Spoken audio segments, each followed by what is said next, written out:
Hi everyone, I want to show you this really great tool for learning collocations, which just means words that go with other words. So as you probably know, when you're learning new vocabulary, you need to learn the definition of the word, the parts of speech, its word forms, right? Its different uses. But you also want to learn which words it goes with commonly. So for example, we say, take a step. We don't say make a step. We don't say do a step. We say take a step. Those are collocations. A step is a collocation with take a step. So how do you know this? Well, that's a lot of memorizing, and I don't recommend memorizing anything. But what I do recommend is reading a lot, but of course that's going to take you time. So when you're writing something and you want to use some academic word or some phrase, just look it up in this Collocation Dictionary that I'm going to show you and look at the words that commonly go with it. And then when you put them together, you're going to sound more in control of your writing. You're going to sound more academic if it's for an academic paper. And it's going to make you sound just more fluent, more proficient in the language. Okay? And it's probably going to stick too. You'll remember it if you use it. Okay, so let me show you an example. This is the Collocation Dictionary app that I recommend. It's called Collocation Dictionary. Just click it open. It's free. And just put in whatever word you want. It's very simple. It gives you some words here, but you can put in your own. Okay, so let's just look up the word silence. This is one we're learning in my class right now, silence. Type it in, and you can see it's not giving you a definition. Well, it kind of is, but it's not really focused on definitions. It's focusing on the collocation. So the words that go with the word silence. So you can see adjectives go with the word silence.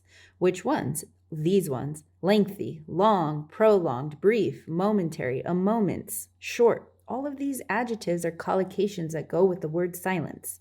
So, and then they give you an example. There was a moment's silence before she replied. Here's some more adjectives: deep, hushed, absolute, complete, dead, deadly, deathly, total, utter.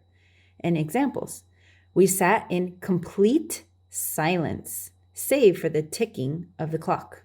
A deathly silence hung over the town. Here's some more: shocked, stunned, awkward, embarrassed. You get the idea, right? And here's some more: verb plus silence. In this case, these are verbs that go with the word silence.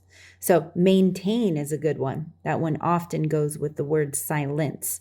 She maintained a stony silence. Or break, interrupt, punctuate, shatter. Lewis finally broke the long silence between them. Or a silence punctuated only by the occasional sniff from the children. So you get the idea, right? That we can look in this Collocation Dictionary or any Collocation Dictionary, and we could get a lot of really good information about how these words are paired with other words so that your writing can sound more academic, more fluent.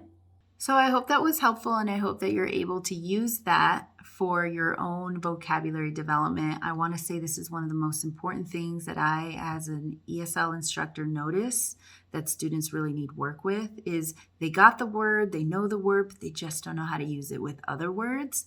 Doing this will really help you kind of one word at a time. And just so you know, these words, the information that we have about the collocations actually come from something called the corpus.